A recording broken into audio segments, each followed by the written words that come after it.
Hello guys. एक बार फिर से आप सभी का स्वागत है आपके अपने YouTube चैनल लोधाजी क्लासेस पर। दोस्तों, आज की सीरीज में हम कुछ महत्वपूर्ण प्रश्नों को लेकर आए हैं आप लोगों के लिए। आप चाहे किसी भी एग्जाम की तैयारी कर रहे हो, आपके सभी एग्जाम में ये प्रश्न महत्वपूर्ण साबित होंगे। आइए दोस्तों, शुरू करते हैं अपनी आज की सीरीज। और मैं शुरू करूं उससे पहले आप लोगों को स्पष्ट रूप से बता दूं कि इस पूरी सीरीज में दोस्तों हम ल्यूसेंट पुस्तक का निचोड़ लेकर आए हैं आप लोगों के लिए, जिसके अंतर्गत हमें आज के सेशन में पॉलिटी के है ना, पॉलिटी के 500 प्रश्नों पर इस पूरी कंप्लीट सीरीज में डिस्कस करना है, जिसमें कि आज के इस फर्स्ट पार्ट में हम इसमें 100 क्वेश्चनों पर विशेष रूप से चर्चा करेंगे। तो दोस्तों, इस प्रकार से हम 5 सीरीज के माध्यम से आपकी ये सीरीज को कंप्लीट कर लेंगे। आइए दोस्तों, शुरू करते हैं सभी सेशनों को। और इसी की पीडीएफ आपको दोस्तों डिस्क्रिप्शन में मिल जाएगी। पीडीएफ फाइल आप इजीली डाउनलोड करके और फिर से आप इसका रिवीजन लगा सकते हैं। दोस्तों, पहला प्रश्न है हमारा, एक दल के रूप में संविधान सभा की रचना हेतु 1924 में संविधान सभा का विचार सबसे पहले किस पार्टी ने प्रस्तुत किया था? तो दोस्तों, आंसर होगा आपका स्वराज पार्टी। तो दोस्तों, स्वराज पार्टी ने ही 1924 में संविधान सभा का सबसे पहले विचार प्रस्तुत किया था। नेक्स्ट क्वेश्चन है, व्यक्तिगत और औपचारिक रूप से 1934 में संविधान सभा के गठन का विचार सबसे पहले किसने दिया? तो दोस्तों, आंसर होगा एम.एन. राय साहब ने। नेक्स्ट है भारतीय राष्ट्रीय कांग्रेस ने पहली बार कब भारतीय संविधान के निर्माण के लिए आधिकारिक रूप से संविधान सभा के गठन की मांग की थी? आंसर 1935 ईस्वी में, 1935 में। नेक्स्ट क्वेश्चन, वर्ष 1938 में किसने यह घोषणा की कि संविधान का निर्माण वयस्क मताधिकार के आधार पर चुनी गई संविधान सभा द्वारा किया जाएगा? मतलब दोस्तों कि जो संविधान सभा का निर्माण होना था, उस संविधान सभा का निर्माण वयस्क मताधिकार के आधार पर हो। तो यह किसने इसकी घोषणा की थी? तो दोस्तों, आंसर है जवाहरलाल नेहरू। दोस्तों, एक माइनर सी कुछ मिसप्रिंट हो जाती है, तो उस पर आप थोड़ा फोकस ना करें, ठीक है ना। तो इसका आंसर हो जाएगा पंडित जवाहरलाल नेहरू। नेक्स्ट क्वेश्चन पर आगे बढ़ते हैं दोस्तों। नेक्स्ट क्वेश्चन है, स्वतंत्र संविधान के निर्माण के लिए क्रिप्स मिशन भारत कब आया? आंसर होगा 1942 में। नेक्स्ट क्वेश्चन है, 3 सदस्यीय कैबिनेट मिशन भारत कब आया? 24 मार्च 1946। इसका राइट आंसर हो जाएगा 24 मार्च 1946 में कैबिनेट मिशन भारत आता है। नेक्स्ट क्वेश्चन है दोस्तों, अगला क्वेश्चन है, संविधान सभा की प्रथम बैठक कब होती है? संविधान सभा जब बनकर वयस्क मताधिकार के आधार पर बनकर तैयार हो जाती है, तो उसकी अगली बैठक कब होती है? इसका आंसर होगा 9 दिसंबर 1946। तो जी हाँ दोस्तों, 9 दिसंबर 1946 को संविधान सभा की पहली बैठक होती है, जिसमें इस संविधान सभा के टेम्परेरी अध्यक्ष के रूप में सच्चिदानंद सिन्हा जी को चुन लिया जाता है।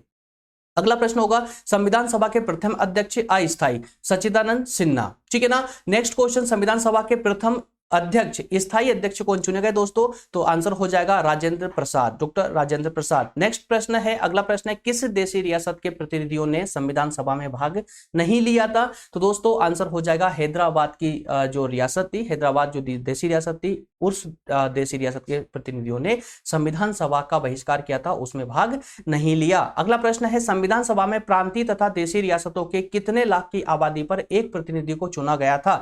मतलब ये हुआ दोस्तों कि जो संविधान सभा बनकर तैयार होनी थी, उस संविधान सभा में जो वयस्क मताधिकार के आधार पर जिन सदस्यों को संविधान सभा में आना था, वो सदस्य कितने लाख की आबादी पर एक सदस्य को चुना जाना था? तो दोस्तों, इसका आंसर हो जाएगा 10 लाख की जनसंख्या पर एक प्रतिनिधि।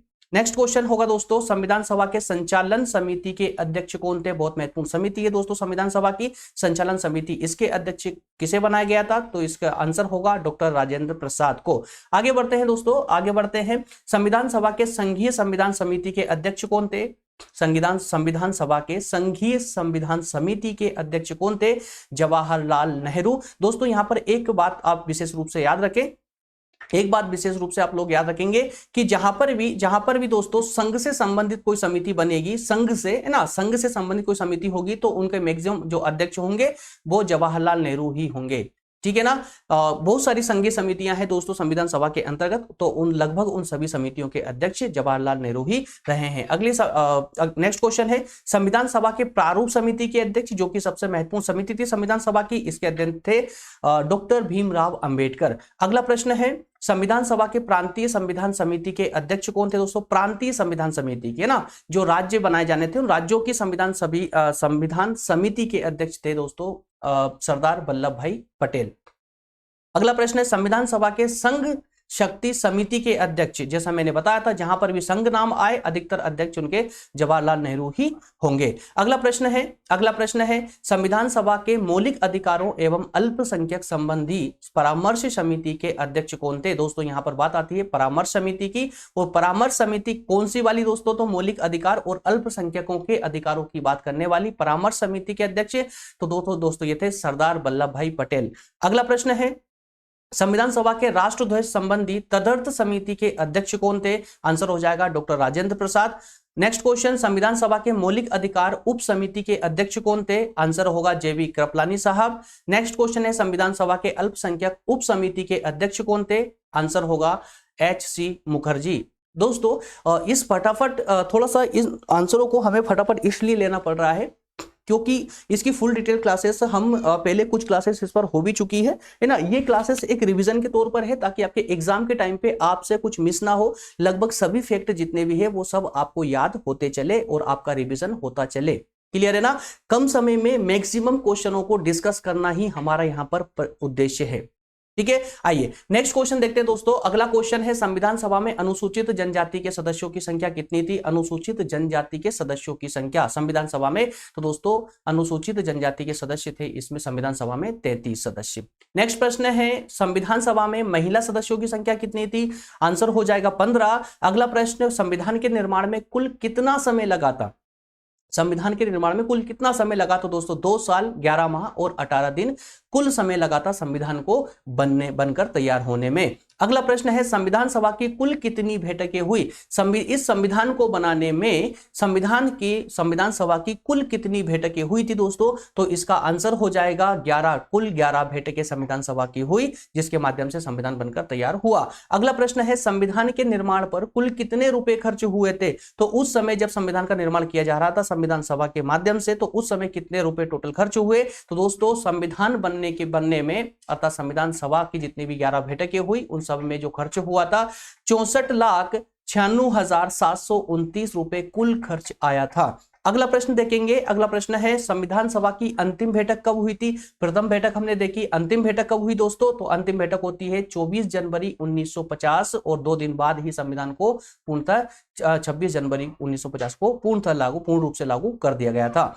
अगला प्रश्न है संविधान सभा द्वारा किस वर्ष राष्ट्रीय ध्वज को अपनाया गया? आंसर हो जाएगा 22 जुलाई 1947 को। नेक्स्ट प्रश्न है संविधान सभा द्वारा किस वर्ष राष्ट्रीय गान को अपनाया गया था? आंसर हो जाएगा 24 जनवरी 1950 को। अगला प्रश्न देखेंगे। अगला प्रश्न है संविधान सभा द्वारा किस वर्ष राष्ट्रीय गीत को अपनाया गया? आंसर हो जाएगा 24 जनवरी 1950 को। क्लियर है दोस्तों? चलिए आगे बढ़ते हैं, नेक्स्ट प्रश्न देखेंगे। नेक्स्ट प्रश्न है भारत किस वर्ष राष्ट्रमंडल का सदस्य बना? भारत किस वर्ष राष्ट्रमंडल देश का सदस्य बनता है दोस्तों? आंसर हो जाएगा मई 1949 को भारत राष्ट्रमंडल का सदस्य राष्ट्र बन जाता है। अगला प्रश्न है स्वतंत्र भारत के प्रथम राष्ट्रमंडल तथा विदेशी मामलों के मंत्री कौन थे? तो यहाँ पर राष्ट्रमंडल और विदेशी मामले के जो प्रथम मंत्री थे दोस्तों, प्रथम मंत्री अर्थात एक विदेश मंत्री, तो वो थे पंडित जवाहरलाल नेहरू। अगला प्रश्न है स्वतंत्र भारत के प्रथम सूचना व प्रसारण मंत्री कौन थे? स्वतंत्र भारत के प्रथम, है ना, सूचना व प्रसारण मंत्री कौन थे? आंसर होगा सरदार वल्लभ भाई पटेल। अगला प्रश्न है स्वतंत्र भारत के प्रथम गृह मंत्री कौन थे? आंसर हो जाएगा सरदार वल्लभ भाई पटेल। तो दोस्तों इन्होंने गृह मंत्री के तौर पर ही बहुत महत्वपूर्ण भूमिका निभाई थी। अगला प्रश्न है स्वतंत्र भारत के प्रथम खाद्य व कृषि मंत्री कौन थे? आंसर हो जाएगा डॉक्टर राजेंद्र प्रसाद। अगला प्रश्न है स्वतंत्र भारत के प्रथम शिक्षा मंत्री कौन थे? आंसर होगा डॉक्टर मौलाना अबुल कलाम आजाद। अगला प्रश्न देखेंगे स्वतंत्र भारत के प्रथम रेल व परिवहन मंत्री कौन थे? आंसर होगा डॉक्टर जॉन मथाई। नेक्स्ट प्रश्न स्वतंत्र भारत के प्रथम कानून मंत्री कौन थे? Answer doctor Bhimrao Ambedkar. दोस्तों ये नाम आपको याद रखने हैं, याद रखिएगा। इनकी एक आप कैटेगरी बना करके भी इनको याद रख सकते हैं आसानी से, जैसे कि डॉक्टर भीमराव अंबेडकर किस किस समिति के अध्यक्ष रहे हैं और किस किस मंत्री की भूमिका इन्होंने निभाई है। इस प्रकार से कैटेगरी बना करके भी आप इनको याद रख सकते हैं, लेकिन बार बार रिविजन आपके लिए बहुत आवश्यक है, चाहे आप किसी भी एग्जाम की तैयारी कर रहे हो। नेक्स्ट प्रश्न है, अगला प्रश्न है दोस्तों स्वतंत्र भारत के प्रथम श्रम मंत्री कौन थे? आंसर हो जाएगा जगजीवन राम साहब, जगजीवन राम। नेक्स्ट प्रश्न है स्वतंत्र भारत के प्रथम रक्षा मंत्री कौन थे? आंसर सरदार बलदेव सिंह। नेक्स्ट प्रश्न है स्वतंत्र भारत के प्रथम स्वास्थ्य मंत्री कौन थे? आंसर राजकुमारी अमृत कौर। अगला प्रश्न देखेंगे दोस्तों, अगला प्रश्न है स्वतंत्र भारत के प्रथम वाणिज्य मंत्री कौन थे? वाणिज्य मंत्री आंसर है CH भाभा। नेक्स्ट प्रश्न, स्वतंत्र भारत के प्रथम संचार मंत्री कौन थे? आंसर हो जाएगा रफी अहमद किदवई। नेक्स्ट प्रश्न, स्वतंत्र भारत के प्रथम वित्त मंत्री कौन थे? आंसर हो जाएगा RK षडगुमन शेट्टी। नेक्स्ट प्रश्न, स्वतंत्र भारत के प्रथम खाद्य व ऊर्जा मंत्री कौन थे? आंसर हो जाएगा VN गॉडगिल। नेक्स्ट प्रश्न, स्वतंत्र भारत के प्रथम उद्योग व आपूर्ति मंत्री कौन थे? Answer doctor Shyama Prasad Mukherjee. अगला प्रश्न, संविधान सभा द्वारा संविधान को किस वर्ष पारित किया गया था? संविधान सभा के द्वारा संविधान को किस वर्ष पारित किया गया था? नेक्स्ट आंसर हो जाएगा दोस्तों 26 नवंबर 1949 को। 26 नवंबर 1949 को। विशेष रूप से दोस्तों इनके फैक्ट आपको फटाफट इसीलिए चल रहे हैं ताकि स्पीड से आपको याद तो देखिए आपने बेसिकली कर रखे हैं, लेकिन आपका एक फटाफट कम समय में रिवीजन हो जाए, मैक्सिमम का रिवीजन हो जाए। तो शॉर्ट टाइप की इन 5 सीरीज के माध्यम से मैं आपका पूरा संविधान कंप्लीट करवा दूंगा दोस्तों। कंप्लीट पॉलिटी पूरी तरह से कंप्लीट हो जाएगी 5 सीरीज के माध्यम से ही। आइए दोस्तों आगे बढ़ते हैं। नेक्स्ट प्रश्न है हमारा, मूल संविधान में अनुच्छेदों की संख्या कितनी थी? जब संविधान मूल रूप से बनकर तैयार हुआ तो उस समय संविधान में अनुच्छेदों की संख्या कितनी थी? आंसर हो जाएगा 395। नेक्स्ट प्रश्न है, मूल संविधान में कुल कितने भाग थे? जब संविधान बनकर तैयार हुआ था उस समय संविधान में भाग कितने थे दोस्तों? तो 22 भाग थे, आप सभी जानते हैं। नेक्स्ट प्रश्न है, मूल संविधान में अनुसूचियों की संख्या कितनी थी? दोस्तों आप सभी जानते हैं 8 अनुसूचियां थी, जो अब बढ़कर के 12 हो चुकी है। अगला प्रश्न है, नेक्स्ट प्रश्न है दोस्तों, संविधान सभा की सबसे महत्वपूर्ण समिति कौन सी थी? सबसे महत्वपूर्ण समिति तो दोस्तों वो थी प्रारूप समिति, जिसके अध्यक्ष डॉक्टर भीमराव अंबेडकर थे। अगला प्रश्न है, संविधान सभा की प्रारूप समिति का गठन कब हुआ था? जिस प्रारूप समिति की हम बात कर रहे हैं इसका गठन संविधान सभा में कब किया गया?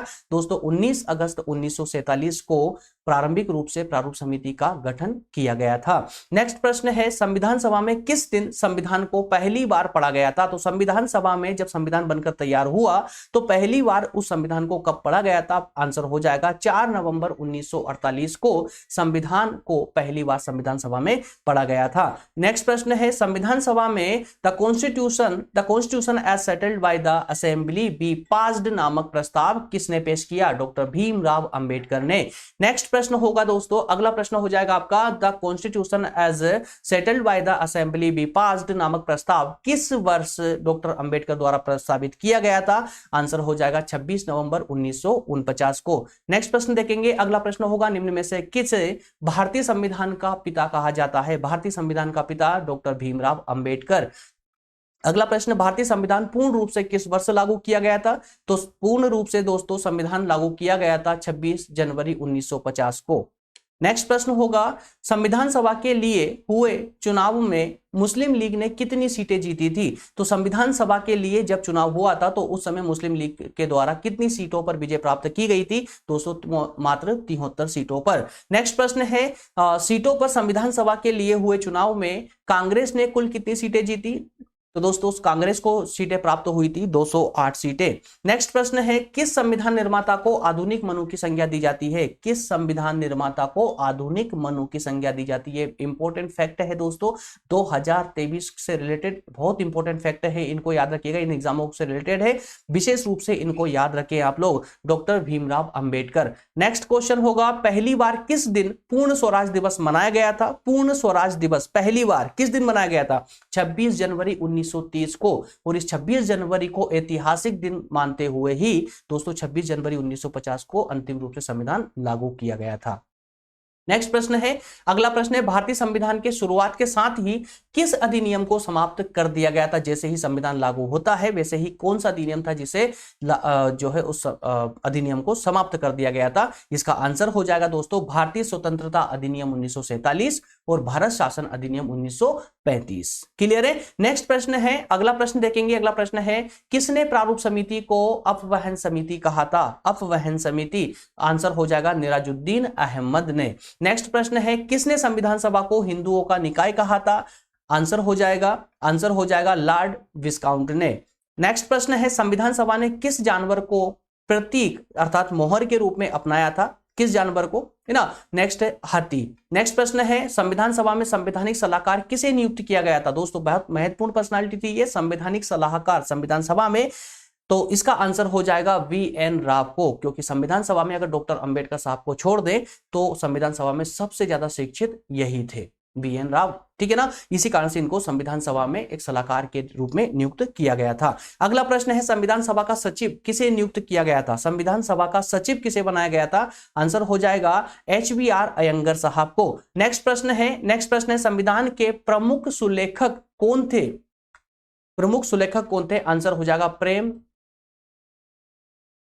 दोस्तों यहां पर इसमें मिसप्रिंट है, प्रेम बिहारी नारायण हो सकते हैं, ये प्रेम बिहारी नारायण हो सकते हैं, मैं इसको चेकआउट करवा दूंगा दोस्तों, बाद में इसका चेकआउट करवा दूंगा, ठीक है ना। इसमें मुझे नाम में थोड़ा डाउट जा रहा है, प्रेम बिहारी नारायण साहब हो सकते हैं। अगला प्रश्न होगा इसमें, अगला प्रश्न हो जाएगा भारतीय संविधान को किस शैली में लिखा गया था, भारतीय संविधान किस शैली में लिखा गया था, तो दोस्तों इटैलिक शैली में लिखा गया था, इटैलिक शैली याद रखेंगे आप लोग। नेक्स्ट प्रश्न है भारतीय संविधान के मूल संस्करण का सौंदर्यीकरण और सजावट किसके द्वारा की गई थी, संविधान का जो संस्करण तैयार हुआ था उसका सौंदर्यीकरण या कि उन सभी अनुच्छेदों को सिस्टमेटिक रूप से जमाना, उनके भागों को जमाना अर्थात उसकी सजावट का काम किसके द्वारा किया गया था, दोस्तों शांति निकेतन के कलाकारों के द्वारा किया गया था, जिसमें मदन लाल बोस और राम मनोहर सिन्हा मुख्य रूप से थे।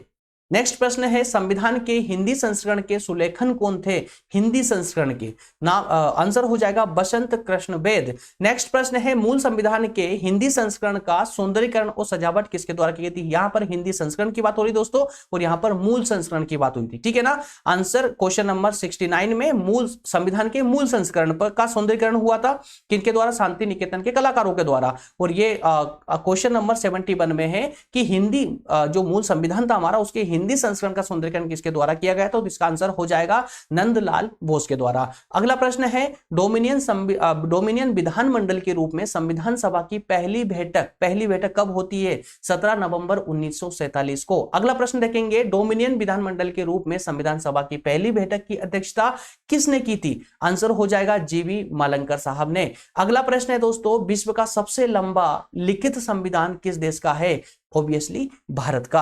अगला प्रश्न, नेक्स्ट प्रश्न देखेंगे, नेक्स्ट प्रश्न है भारतीय संविधान का अधिकांश ढांचा किस अधिनियम से लिया गया है, तो दोस्तों वो लिया गया है भारत शासन अधिनियम 1935 से। अधिकतम अनुच्छेद हमारे अधिनियम 1935 से ही लिए गए थे। अगला प्रश्न होगा भारतीय संविधान में संघीय व्यवस्था, न्यायपालिका, राज्यपाल, आपातकालीन अधिकार और लोक सेवा आयोग का विवरण किस अधिनियम से लिया गया है, आंसर हो जाएगा भारत शासन अधिनियम 1935 से। याद रखेंगे दोस्तों आप लोग विशेष रूप से। नेक्स्ट प्रश्न है भारतीय संविधान की प्रस्तावना अर्थात उद्देशिका किसने प्रस्तुत की थी, जवाहरलाल नेहरू ने, आंसर हो जाएगा जवाहरलाल नेहरू। नेक्स्ट प्रश्न है, अगला प्रश्न है संविधान की कुंजी किसे कहा जाता है, आंसर हो जाएगा संविधान की प्रस्तावना को अर्थात उद्देशिका को। नेक्स्ट प्रश्न है किस संविधान संशोधन अधिनियम के तहत संविधान में समाजवादी, पंथ निरपेक्ष और राष्ट्र की अखंडता शब्द जोड़े गए थे, नेक्स्ट आंसर हो जाएगा 42वें संविधान संशोधन अधिनियम 1976 के द्वारा। नेक्स्ट प्रश्न है दोस्तों, अगला प्रश्न होगा आपका मौलिक अधिकार, संविधान की सर्वोच्चता तथा न्यायपालिका की स्वतंत्रता किस देश के संविधान से ली गई है, अर्थात की मौलिक अधिकार और स्वतंत्र न्यायपालिका की धारणा हमने किस संविधान से ग्रहण की है, आंसर हो जाएगा इसका अमेरिका के संविधान से। नेक्स्ट प्रश्न है निर्वाचित राष्ट्रपति अर्थात की निर्वाचित राष्ट्रपति की राष्ट्रपति का निर्वाचन होगा, ये तथ्य, ये धारणा और उस पर महाभियोग लगाने की धारणा अर्थात उपबंध और उपराष्ट्रपति और उच्चतम या उच्च न्यायालय के न्यायाधीशों को हटाने की विधि कहां से ली गई थी दोस्तों, तो वो ली है हमने अमेरिका के संविधान से, ठीक है ना दोस्तों। देखिए जहां मैक्सिमम अधिकतम जो हमारी शासन प्रणाली है वो ब्रिटेन की शासन प्रणाली से प्रभावित है, लेकिन ब्रिटेन के जो राष्ट्रपति अर्थात की जो सम्राट है वो निर्वाचित नहीं होते, तो हमें निर्वाचित राष्ट्रपति की आवश्यकता थी। क्यों? क्योंकि हमें भारत में गणराज्य शासन व्यवस्था की स्थापना करनी थी, तो उसके लिए निर्वाचित राष्ट्रपति की आवश्यकता होने के कारण इस तथ्य को हमने अमेरिका से ग्रहण किया था। अगला प्रश्न है भारतीय संविधान में वित्तीय आपातकाल का प्रावधान किस देश के संविधान से लिया गया, वित्तीय आपातकाल का आंसर हो जाएगा अमेरिका से। नेक्स्ट प्रश्न है भारत में संसदीय शासन प्रणाली तथा एकल नागरिकता का प्रावधान किस देश के संविधान से लिया गया है, आंसर होगा ब्रिटेन। नेक्स्ट प्रश्न है दोस्तों, नेक्स्ट प्रश्न है केंद्र एवं राज्य के बीच संबंध, केंद्र एवं राज्यों के बीच संबंध का जो प्रावधान है हमने किस देश से लिया है, आंसर हो जाएगा ऑस्ट्रेलिया से। नेक्स्ट क्वेश्चन है भारतीय संविधान में प्रस्तावना की भाषा, तथा समवर्ती सूची का प्रावधान किस देश से लिया गया है? तो प्रस्तावना की भाषा कहां से ली हमने, और साथ ही साथ में जो समवर्ती सूची है वो कहां से ली है दोस्तों? इसका आंसर हो जाएगा ऑस्ट्रेलिया से। नेक्स्ट प्रश्न है, आपातकाल के दौरान राष्ट्रपति को मौलिक अधिकार संबंधी शक्तियों का प्रावधान किस देश से लिया गया है? आंसर हो जाएगा आपका, आंसर हो जाएगा जर्मनी। नेक्स्ट प्रश्न है, भारतीय संविधान में मौलिक कर्तव्य किस देश से लिए गए थे? रूस से लिए गए थे। नेक्स्ट प्रश्न है, संघ एवं राज्यों के बीच शक्तियों का विभाजन का प्रावधान किस देश के संविधान से लिया गया है? आंसर हो जाएगा कनाडा के संविधान से। नेक्स्ट प्रश्न देखेंगे दोस्तों, अगला प्रश्न है, भारतीय संविधान में संशोधन की प्रक्रिया का प्रावधान किस देश से लिया गया है? आंसर हो जाएगा दक्षिण अफ्रीका से। तो दोस्तों संशोधन की प्रक्रिया, संविधान में संशोधन की प्रक्रिया किस देश से प्रभावित है? दक्षिण अफ्रीका के संविधान से। नेक्स्ट प्रश्न है, संघ एवं राज्य तथा केंद्र शासित प्रदेशों का उल्लेख किस अनुसूची में मिलता है? संघ एवं राज्य और केंद्र शासित प्रदेशों का उल्लेख किस अनुसूची में मिलता है दोस्तों? तो आंसर हो जाएगा पहली अनुसूची में। नेक्स्ट प्रश्न है, संविधान के किस संशोधन के द्वारा दिल्ली को राष्ट्रीय राजधानी का दर्जा दिया गया था? आंसर हो जाएगा 69वां संशोधन, 69वां भारतीय संविधान संशोधन 1991। नेक्स्ट प्रश्न है, भारतीय राज्य व्यवस्था के विभिन्न पदाधिकारियों जैसे कि राष्ट्रपति, राज्यपाल, राज्यसभा के सभापति अर्थात उपराष्ट्रपति, लोकसभा के अध्यक्ष या उपाध्यक्ष के वेतन, भत्ते और पेंशन इन आदि का उल्लेख किस अनुसूची में किया गया है? अर्थात सर्वोच्च जो पद है, सर्वोच्च जो उच्च पद है, उनके वेतन, भत्ते और पेंशन का उल्लेख किस अनुसूची में किया गया है? आंसर हो जाएगा दूसरी अनुसूची में। अगला प्रश्न देखेंगे दोस्तों, नेक्स्ट प्रश्न है हमारा, उच्चतम और उच्च न्यायालय के न्यायाधीश तथा भारत के नियंत्रक महालेखा परीक्षक अर्थात केग, इनके वेतन और पेंशन का उल्लेख किस अनुसूची में किया गया है? आंसर हो जाएगा दूसरी अनुसूची में। जैसा कि मैंने आपको इससे पहले बताया कि जितने भी उच्च पद है उनके वेतन, भत्ते और पेंशन का उल्लेख दूसरी अनुसूची में ही उल्लेखित किया गया है। अगला प्रश्न है, शहरी क्षेत्रों की स्थानीय स्वशासन संस्थाओं को कार्य करने का उल्लेख किस अनुसूची में मिलता है? शहरी क्षेत्रों की स्थानीय स्वशासन संस्थाओं को कार्य करने का उल्लेख किस अनुसूची में मिलता है? आंसर हो जाएगा इसका 12वीं अनुसूची में।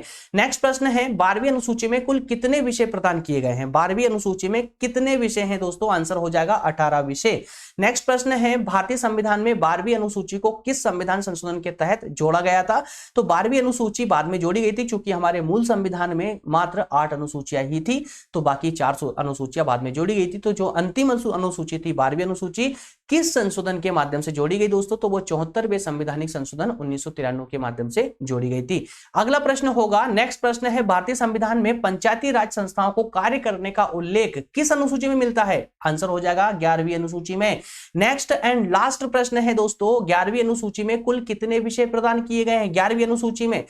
आंसर हो जाएगा 29 क्वेश्चन, 29 विषय। क्लियर है? तो दोस्तों इस प्रकार से हमारे आज के 100 क्वेश्चन, आज के सीरीज के 100 क्वेश्चन हो जाते हैं कंप्लीट। 100 क्वेश्चन हो जाते हैं हमारे कंप्लीट। नेक्स्ट सीरीज में फिर हम सेकंड पार्ट में, ये फर्स्ट पार्ट था हमारा, ये पार्ट फर्स्ट था, ठीक है ना।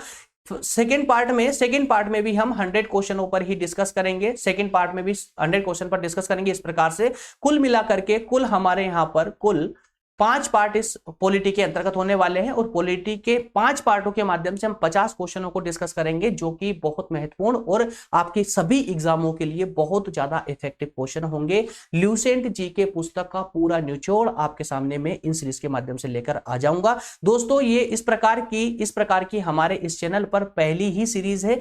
बताइएगा मुझे कमेंट करके अगर इस टाइप की सीरीज अगर आपको पसंद आ रही है और आपके लिए हेल्पफुल है रिवीजन के लिए या तथ्य फैक्ट याद रखने के लिए, तो दोस्तों ये सीरीज कंटिन्यू रहेगी और कंप्लीट पूरी ल्यूसेंट के सभी जितने भी टॉपिक है, जितने भी विषय है, उन सभी विषयों पर इसी प्रकार की सीरीज आपके रिवीजन के लिए लेकर मैं आप लोगों के लिए आ जाऊंगा, जिसमें प्रति सीरीज में हम 100 क्वेश्चन का शॉर्ट टाइम में रिवीजन कर लेंगे। मिलेंगे दोस्तों नेक्स्ट सीरीज में, तब तक आप सभी का बहुत बहुत थैंक यू, धन्यवाद, जय हिंद।